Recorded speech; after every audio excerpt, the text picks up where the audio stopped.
তাহলে গসাগু লসাগু কি তোমাদের মনে আছে? ছোটবেলায় যে তোমরা গসাগু লসাগু তোমরা করতাম, সেই গসাগু লসাগু আমি একটু মনে করাই দিই যে একটা সংখ্যা যদি হয় 60 আর একটা যদি হয় 24, তাহলে এই দুইটা সংখ্যার গসাগু লসাগু নির্ণয় করব আমরা। তো আগের নিয়মটা যদি আমি দেখাই, যেটা ছোটবেলা থেকে তোমরা করে আসতেছ, তাহলে 60 ক্ষুদ্রতম সংখ্যাগুলো কি? 2 ইন্টু 2 ইন্টু 2 ইন্টু 3 ইন্টু 4 4 দুগুণা 2 ইন্টু 2 ইন্টু 3 ইন্টু 5, 2 দুগুণা 4 4 3 12 5 12 60। আর 24 এর ক্ষুদ্রতম সংখ্যাগুলো কি? 24 এর ক্ষুদ্রতম সংখ্যা কি? 2 ইন্টু 2 ইন্টু 2 দুগুণা 4 4 দুগুণা 8 3 8 24। তাহলে এগুলো হচ্ছে 3 এর ক্ষুদ্রতম সংখ্যা। এর মধ্যে এখন যদি আমরা গসাগু আর লসাগু চাই, গসাগু কি? গসাগু হচ্ছে যারা মিলছে তাদের গুণিতক বা গুণফল। তাহলে মিলছে কাকে? 2 2 আর 3, তাহলে তাদেরকে গুণ করলে 2 ইন্টু 2 ইন্টু 3 সমান 12। তাহলে এদের গসাগু হচ্ছে 12। আবার লসাগু কি? লসাগু হচ্ছে যারা মিলছে, অর্থাৎ 2 ইন্টু 2 ইন্টু 3 ইন্টু, যারা মিলে নাই তারা, আর কে কে আছে? 2 আর 5 আছে না? তাহলে 2 আর 5 গুণ করবো, 2 আর 5 গুণ করে এটা হয়ে গেল কত? 120। তাহলে এদের গসাগু 12 আর লসাগু 120। এটা ছিল ছোটবেলায় যেভাবে করে আমরা করতাম সেটা। আর এখন আমি যেহেতু প্রোগ্রাম করব, তাই প্রোগ্রামে এটা কেমনে সলভ করে সেটা দেখাবো।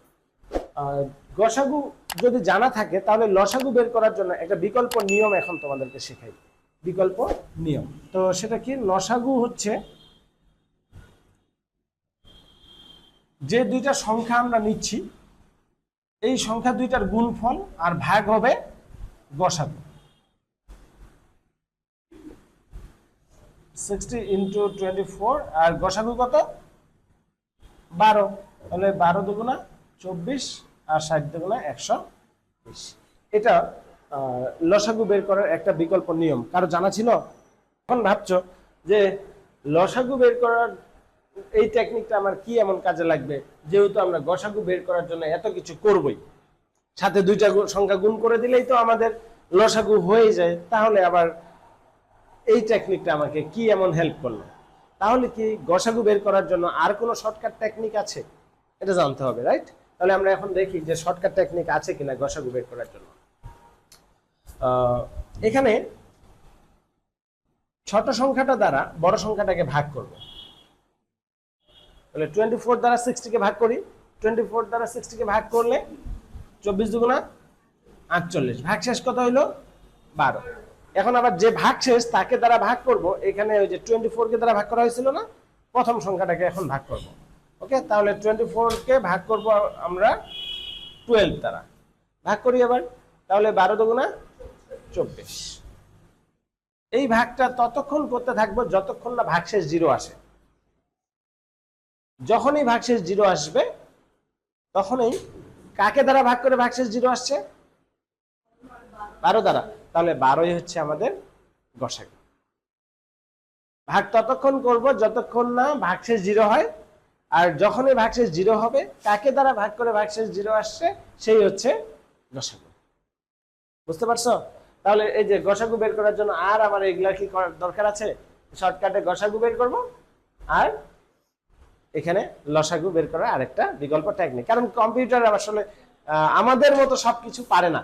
আমরা যেভাবে বুঝি ঘুরাই পেঁচায়, ক্ষুদ্রতম সংখ্যা, ভগ্নাংশ, কম্পিউটার এত কিছু বুঝে না।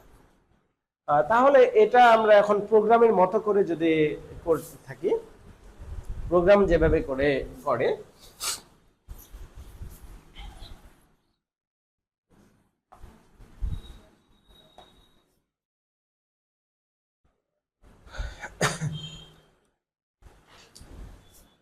তো প্রথমত আমরা নিলাম নাম্বার 1, নাম্বার 1 কে ভাগ করব নাম্বার 2 দ্বারা, আর সেই চলকটাকে রাখবো রিমাইনের কাছে। এই ভাগের কাজটা আমরা এখন করব। তো নাম্বার 1 আমাদেরকে, নাম্বার 1 হচ্ছে 60। এখানে ধরো দুইটা সংখ্যা দেওয়া আছে, নাম্বার 1 60 আর নাম্বার 2 24। কোশ্চেন হচ্ছে কি এই দুইটা সংখ্যার গসাগু লসাগু নির্ণয় করো। তাহলে নাম্বার 1 আমাদেরকে 60, নাম্বার 1 60 আর নাম্বার 2 24। তাহলে নাম্বার 1 কে ভাগ করি 24 দ্বারা, ভাগ করে কি হচ্ছে ভাগশেষ। পার্সেন্টেজ কি নির্দেশ করে? ভাগশেষ। পার্সেন্টেজ নির্দেশ করে ভাগশেষ। তাহলে এটা ইকুয়াল কি লিখবো আমরা? ভাগশেষ 12, তাই না? 60 কে 24 দ্বারা ভাগ করে ভাগশেষ কি 12। এখন আবার ওদের জায়গা চেঞ্জ করবে। যেমন ধরো এই যে 24টা চলে আসবে এখানে, আর 12টা চলে আসবে এই জায়গায়।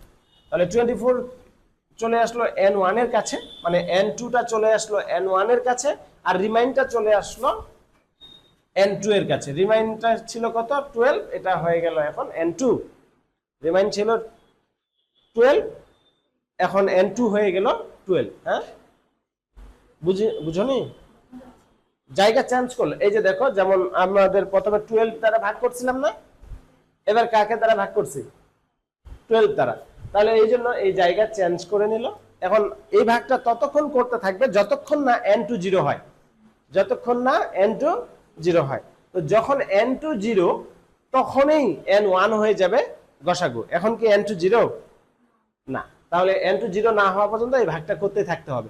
12 দ্বারা তুমি ভাগ করো 24 কে, 12 দ্বারা 24 কে ভাগ করলে ভাগশেষ কত হবে? ভাগশেষ সমান হয়ে যাবে 0। আবার ওদের জায়গা চেঞ্জ করবে। 12টা চলে আসবে কোথায়? n1 এর কাছে। তাহলে এখানে হয়ে গেল 12, আর 0টা কোথায় আসবে?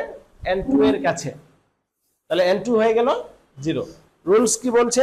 যতক্ষণ না n2 0 হয়। তো এখন তো n2 0 হয়ে গেছে, তাই না?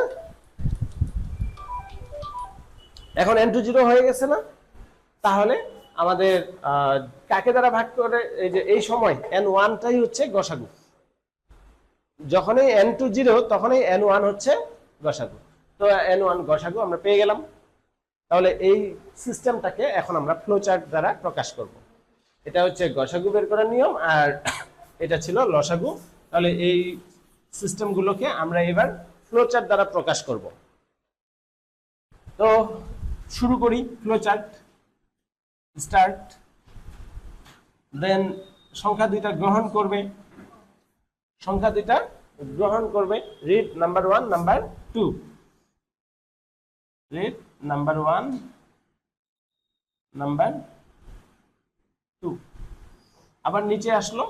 এখন আমি এই কাজটা যেটা করব, এই কাজটা তোমরা কেউই এখন মাথায় ঢুকাইতে যাবে না, জাস্ট খাতায় লিখে রাখতে পারো, কিন্তু বুঝার চেষ্টা করবে না যে এটা কেন লিখলো, কি কারণ লিখলো। ওকে, সো এটা জাস্ট লিখেই রাখবা।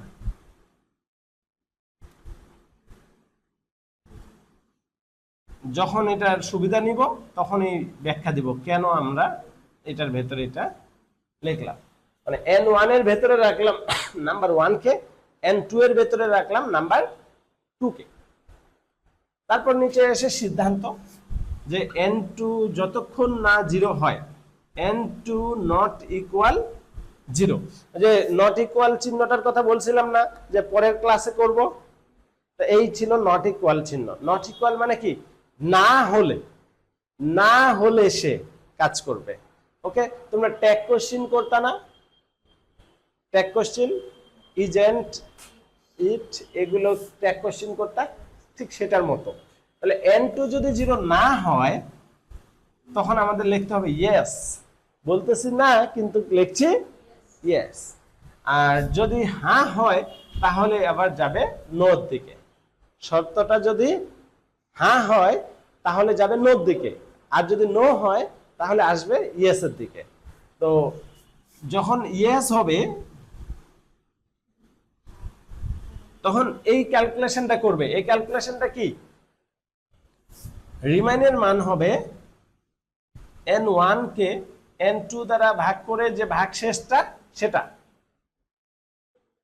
রিমাইনের মান কি হবে? n1 কে n2 দ্বারা ভাগ করে যে ভাগশেষটা আছে সেটা হবে রিমাইনের মান। আর কি হবে?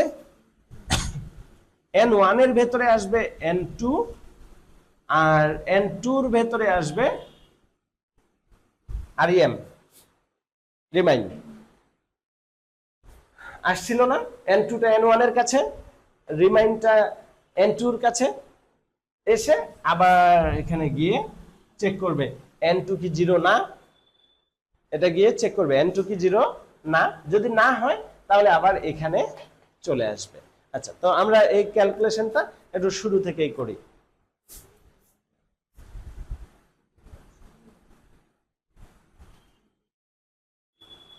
কি বলছে? Read number 1 number 2। তাহলে ধরলাম নাম্বার 1 হচ্ছে 60 আর নাম্বার 2 হচ্ছে 24। তারপর n1 এর ভেতরে নাম্বার 1 এর মানটা চলে আসছে। নাম্বার 1 ছিল 60, তাহলে n1 হয়ে গেল এখন 60। আর নাম্বার 2 ছিল 24, তাহলে n2 হয়ে গেল 24। তাহলে n1 হচ্ছে 60, n2 হচ্ছে 24। ওকে, এদের মানগুলো n1 এবং n2 এর ভেতরে চলে আসছে। সো এবার বলছে n2 কি 0 না, তোমরা কি বলবা? ইয়েস নাকি নো বলবা? ইয়েস। n2 তো 60, n2 তো 0 না, তাহলে আমরা বলবো ইয়েস, n2 0 না। না, তাহলে ইয়েস যেহেতু বলছি তাহলে এই পাশে চলে আসছে। এসে কি করবে? n1 কে n2 দ্বারা ভাগ করে ভাগশেষটা হবে কার মান? rem এর মান না? তাহলে n1 ছিল 60, n2 24, ভাগ করে ভাগশেষ কি 12, এটা কার মান? rem এর মান। আর কি করবে? n2 হয়ে যাবে n1, n2 হয়ে যাবে n1। n2 কত ছিল? 24, এখন এটা হয়ে যাবে n1, 24 হয়ে যাবে এখন n1। আর রিমাইন হয়ে যাবে কি? n2, তাহলে 12 হয়ে যাবে কার মান? n2 এর মান। ছিল রিমাইনের ভেতরে, চলে আসলো n2 এর ভেতরে। এভাবে করে ওরা জায়গা চেঞ্জ করে নিল, যেটাকে আমরা প্রোগ্রামের ভাষায় বলি সোয়াপিং। এটাকে সোয়াপিং করা বলা হয়, যে জায়গা চেঞ্জ করে নেওয়াটা। ওকে, তাহলে আবার এখানে যাবে n2 বর্তমান কত? 12। এখন বলবে n2 কি 0 না, আমরা কি বলবো? ইয়েস, n2 0 না। তাহলে ইয়েস যেহেতু, তাও এখানে এসে ভাগ করলো, ভাগ করে ভাগশেষ সমান কত? 0। ভাগশেষ সমান 0। আর কি করবে? n2 এর মান হয়ে যাবে n1। n2 কত ছিল? 12, এটা হয়ে যাবে n1। আর রিমাইন হয়ে যাবে কি? n2, রিমাইন হয়ে যাবে n2 হয়ে যাবে এখন 0। এবার এখানে গিয়ে বলছে n2 কি 0 না, আমরা কি বলবো? No, n2 0। তাহলে n2 0, তাই এখানে এসে আমরা বলে দিতে পারি বর্তমান n1 কি? GCD equal n1। ও, তোমাদের তো বলা হয়নি GCD কি, না? GCD কি এটা বলা হয়নি। আচ্ছা, আমি শেষ করে নিই, তারপর বলছি GCD কি। গসাগুকে ইংলিশে বলা হয় GCD, গসাগুকে ইংলিশে বলা হচ্ছে GCD, আর লসাগুকে বলা হয় LCM। তো এটা ইকুয়াল, আমরা এবার LCM বের করি। LCM সমান কি? LCM সমান কি? আমরা ওই যে বলছিলাম যে সংখ্যা দুইটার গুণ করবে। সংখ্যা দুইটা কার ভেতরে আছে? 60 আর 24 কার ভেতরে আছে? নাম 1 নাম 2 এর ভেতরে আছে। n1 n2 এর ভেতরে কি আছে? n1 এর ভেতরে ছিল হচ্ছে 12 আর n2 এর ভেতরে ছিল 0। মিশাই দিলাম, যদিও আমরা মনে নাই যে n1 এর ভেতরে কি ছিল? 12। এই যে n1 সমান GCD না, তাহলে n1 সমান কি? 12। আর LCM সমান কি হবে? সংখ্যা দুইটার গুণফল, সংখ্যা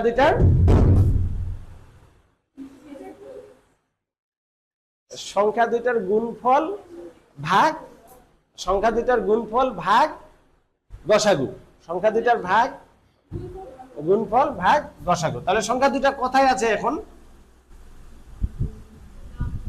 নাম্বার 1 আর নাম্বার 2 এর কাছে, নাম্বার 1 নাম্বার 2 এর কাছে, আর এটাকে ভাগ করে দিতে হবে জিসিডি দ্বারা, মানে জিসিডি কি গসাগু, গসাগু। তাহলে লসাগু আর গসাগু বের হয়ে গেল। এখন দুইটাকে কি করতে হবে? প্রিন্ট করে দিতে হবে, দুইটাকে প্রিন্ট করে দিতে হবে। দেন প্রিন্ট করি,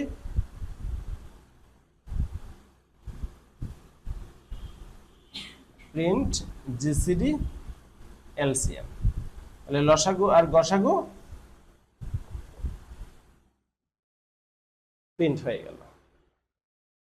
বুঝতে পারছো? লসাগু গসাগু প্রিন্ট হয়ে গেল। সো এই ছিল হচ্ছে আমাদের গসাগু লসাগু নির্ণয়ের জন্য ফ্লোচার্ট। এবার আমি বলি যে এলসিএম জিসিডির ফুল মিনিং কি। এলসিএম হচ্ছে লিস্ট কমন মাল্টিপল,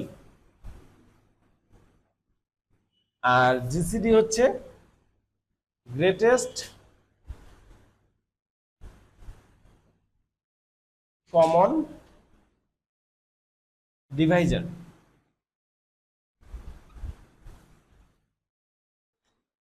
আচ্ছা, তো আমরা নাম 1 এর মানটা কেন n1 এর ভেতরে রাখছিলাম আর নাম 2 এর মানটা কেন n2 এর ভেতরে রাখছিলাম? তো যখন আমরা এই যে n1 এর মান ছিল 60 আর n2 এর মান ছিল 24, ভাগ করে আসলো কত? 12। আবার এখানে মান চেঞ্জ হয়ে n1 এর মান হয়ে গেল কি 24, আর রিমাইনের মান হয়ে গেল 12। এটা ভাগ করে আবার এখানে আসলো 0, দেন 12টা এখানে হইলো আর এখানে আসলো 0। এই যে মানগুলো n1 n2 বারবার চেঞ্জ হচ্ছে না। এখন আমরা কি করছি, নাম্বার 1 এবং নাম্বার 2 এর মানগুলো n1 n2 এর ভেতরে কপি করে রেখে দিছি, কারণ এই যে বারবার যে চেঞ্জ হচ্ছে মানগুলো, ইনপুটের সময় নাম 1 নাম 2 এর যে মানগুলো ছিল সেই মানগুলো যেন কোনো চেঞ্জ না হয়, এই জন্যই নাম 1 আর নাম 2 কে এখানে কপি করে রেখে দিছি। জিনিসটা এইরকম, আমরা কোনো গুরুত্বপূর্ণ ফর্ম ফিল আপ করার সময় কি করি, আগে ফটোকপি করে নেই, ফটোকপি করে নিয়ে ওইটাতে যত কাটাছেঁড়া করার সব করি, করার পরে পরবর্তীতে যখন দেখি যে হ্যাঁ ওকে এখন সব ঠিকঠাক, দেন অরিজিনালটাতে ওইটা দেখে দেখে ঠিক করি, তাই না? তো এইরকমটাই আমার যেহেতু নাম্বার 1 নাম্বার 2 পরবর্তীতে আবার লাগছে, কোনটা লাগছে যেটা ইনপুট দিছিল সেটা, এই জন্য ওইটাকে আমরা রেখে দিছি অপরিবর্তিত অবস্থায়, একদম র কপি মেইন ডকুমেন্টটা। আর ওদের ফটোকপি নিয়ে নিছি আমরা কোথায়, n1 আর n2 এর ভেতরে নিয়ে আমরা সেগুলোকে বারবার চেঞ্জ করছি। তাই আমার নাম্বার 1 আর নাম্বার 2 যে মানগুলো ছিল সেই মানগুলো কিন্তু যা আছে তাই রয়ে গেছে, এটা কোনো চেঞ্জ হয়নি। এই যে আমাদের লসাগু বের করার জন্য পরবর্তীতে, লসাগু বের করার জন্য পরবর্তীতে ওই 24 আর 60 দরকার না, এটা কার ভেতরে রেখে আসছিলাম আমরা, নাম্বার 1 নাম্বার 2 এর ভেতরে। তাহলে ওই মানগুলো যেহেতু আবার আমার পরবর্তীতে দরকার, তাই ওইগুলোকে অপরিবর্তিত রেখে আমরা এদিকে ফটোকপি দিয়ে কাজ চালাই নিছি। বুঝছো এবার কোনটা? এখানে n20 না হলে প্রথম অবস্থায় n2 কি ছিল, 60 ছিল, 24 ছিল, n2 প্রথম অবস্থায় ছিল 24, আর এখানে শর্ত কি বলছে, n20 না হলে, তাহলে প্রথম অবস্থায় তো n2 কত 24, n2 কি 0? তাহলে যদি না হয় তাহলে কাজ করবে, না হলে ইয়েস, না হলে ইয়েস, আর ইয়েস হলে নো। বুঝতে পারছো? এই তো, তাহলে 24 যে n2 যেহেতু 0 না, তাই এখানে এসে সে এই যে ভাগের কাজটা করবে, ভাগ করে ভাগশেষ কি 12, আবার জায়গা চেঞ্জ করে দিবে, n2 টা হয়ে যাবে n1 আর রিমাইন্ডটা হয়ে যাবে n2, দেন এটা আবার গিয়ে চেক করবে n2 কি 0 না, 0 না হলে আবার এখানে আসবে, আর যখন 0 হয়ে যাবে তখন এখানে এসে বলবে যে যখন n2 0 তখন n1 হচ্ছে গসাগু, তখন n1 গসাগু, আর দেন সংখ্যা দুইটা গুণ করে গসাগু দ্বারা ভাগ করলে লসাগু পেয়ে যাই। বুঝতে পারছি? আচ্ছা, এখন এটা তাহলে লসাগু করো, সরি অ্যালগরিদম করো, সব ধাপে লিখবা।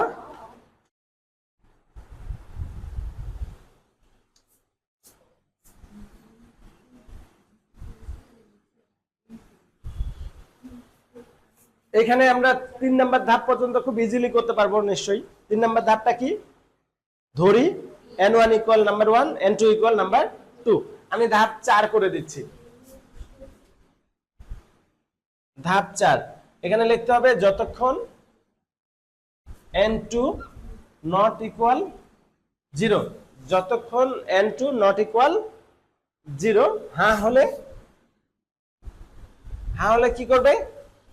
এখানে যা আছে সেটা লিখে দিব। Remain equal n1 percentage n2 এবং কি n1 এর মান হবে n2 এর মান হবে রিমাইন। এটা করবে। আর না এ তোমরা চাইলে লিখতে পারো পরবর্তী ধাপে যাই, না এ পরবর্তী ধাপে লিখতে পারো, কারণ ওইখানে কি হচ্ছে একটা ক্যালকুলেশন হচ্ছে, তাই না? না এর মধ্যে শুধু প্রিন্টের কাজ করানো যায়, না এর মধ্যে শুধু প্রিন্টের কাজ করানো যায়, যেহেতু এখানে একটা ক্যালকুলেশন হচ্ছে জন্য পরবর্তী ধাপে যাই লেখাটা বেস্ট। তারপর আমরা এখানে লিখবো হচ্ছে ধাপ 5। ধাপ 5 কি?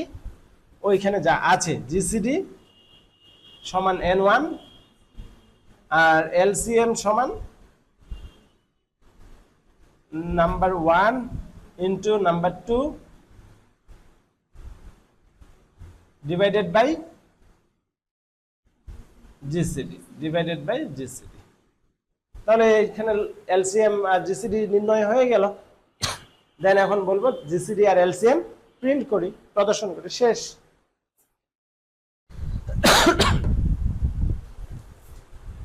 আচ্ছা, এবার সি প্রোগ্রাম। তো সি প্রোগ্রাম লেখা শুরু করো।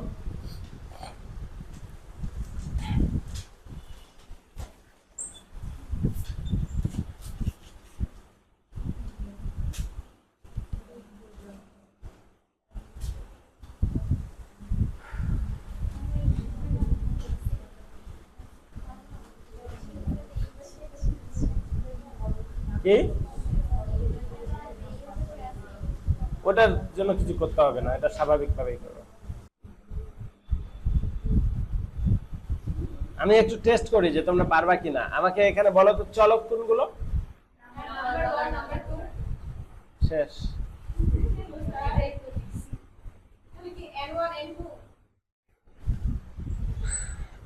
তাহলে এখানে চলক কোনগুলো এগুলো আগে আমরা সিলেক্ট করি। এই যে নাম্বার 1 চলক, নাম্বার 2 চলক, n1 চলক, n2 চলক, রিমাইন চলক, জিসিডি চলক, এলসিএম চলক, এতগুলো শুধু এখানে চলকে। এরা কেন সবাই চলক? কারণ এদের প্রত্যেকের ভেতর মান রাখা আছে। নাম্বার 1 নাম্বার 2 এর ভেতরে ইনপুট নিয়ে রাখা আছে মানগুলো। এরপরে n1 এর কাছে রাখছি, n2 এর ভেতরে রাখছি, রিমাইনের কাছে রাখছি, জিসিডির ভেতরে রাখছি, এলসিএম এর ভেতরে রাখছি, সবার ভেতরে মান রাখছি। আর যার ভেতরে মান রাখা যায় তাকে চলক বলে। তাহলে এরা সবাই চলক। তো এই চলকগুলো আমরা সব আগে ডিক্লেয়ার করব।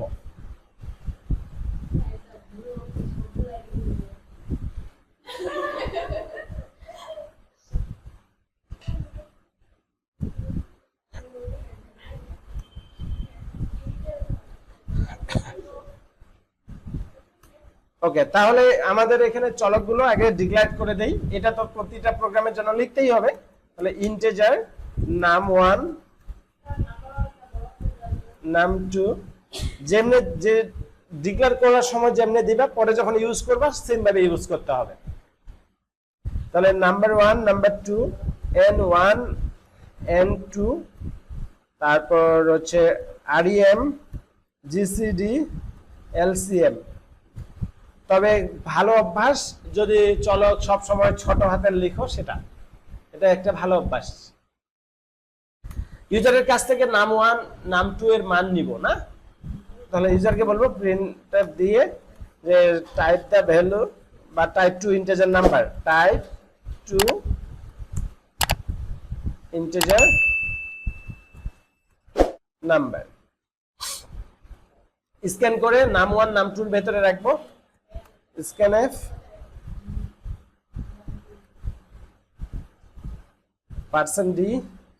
%d প্রথমটা রাখবো নাম্বার 1 এর কাছে, দ্বিতীয়টা রাখবো নাম্বার 2 এর কাছে। এরপরে কি করছি, এখানে শুধু গ্রহণ করা হলো। এরপরে কি আছে, নাম 1টা n1 এর কাছে, নাম 2টা n2 এর কাছে। সো n1 ইকুয়াল নাম 1, n2 ইকুয়াল নাম 2। এদের ভেতরে মানগুলোকে রাখলাম। রাখার পরে এবার সিদ্ধান্ত, যেহেতু একই কাজ ঘুরে বারবার হচ্ছে সেজন্য আমরা এটাকে কি বলবো, লুপ, তাই না? তো হোয়াইল লুপ ইউজ করে যদি করি, দেন লিখলাম n2 নট ইকুয়াল 0, মানে সিদ্ধান্তের ভেতরে যা দেওয়া আছে তাই। তাহলে ইয়েস হলে এখানে কি করবে, যা আছে তাই, remain equal n1 percentage n2, একদম যা ফ্লো চার্টে আছে আমরা তাই লিখতেছি, কোনো ভেজাল নাই এখানে। n1 equal n2, n2 equal rem। মানগুলো যেভাবে লেখা আছে সেভাবে লিখে দিলাম। ইয়েস হলে এই কাজটা করতে থাকবে, আর নো হলে যেটা করবে সেটা কি, ব্র্যাকেটের বাইরে। আমরা জানি কি ইয়েস হলে যেটা সেটা ব্র্যাকেটের ভেতরে থাকবে, আর নো হলে যেটা সেটা ব্র্যাকেটের বাইরে থাকবে। তাহলে ব্র্যাকেটের বাইরে আমরা এবার বলে দিচ্ছি জিসিডি সমান n1 এলসিএম সমান নাম 1 ইনটু নাম 2 ডিভাইডেড বাই জিসিডি। তাহলে গসাগু আর লসাগু নির্ণয় হলো। এবার গসাগু আর লসাগু কি করব, প্রিন্ট করে দিব। তাহলে গসাগু লসাগু প্রিন্ট করলে প্রিন্টএফ দিয়ে GCD equal %d new line LCM equal %d GCD LCM. শেষ হয়ে গেছে। প্রিন্টএফ বুঝো নাই? আচ্ছা, কি বুঝো নাই? এখানে নিউ লাইন দেওয়াটা বুঝো নাই। নিউ লাইন দেওয়া হয়েছে কেন, আলাদা করে লাইন ব্রেক করার জন্য।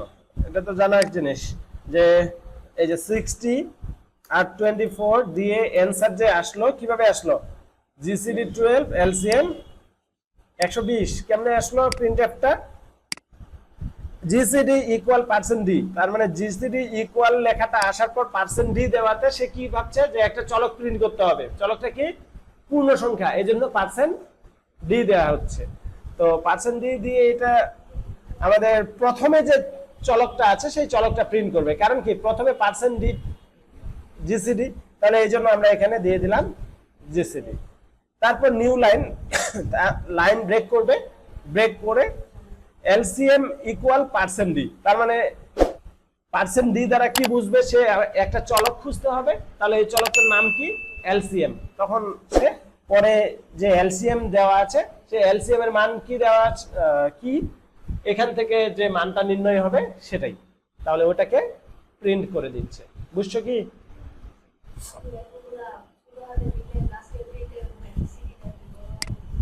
এই যে এটাই হচ্ছে বিষয়। এখানে দেখো প্রিন্টে যেভাবে লিখবো সেভাবে আসবে। এটা স্ট্রিং, এই জিসিডি হচ্ছে স্ট্রিং, এই জন্য এখানে আমি জিসিডি ক্যাপিটাল লেটার লিখছি, কারণ এটা প্রিন্ট করাতে হবে। আর ওইগুলা ছিল চলক, ওটার ভেতরে আমি মান রাখতেছিলাম। তো পার্থক্যটা তো বুঝাইতে হবে তোমাকে, যে কোনটা স্ট্রিং আর কোনটা হচ্ছে চলক।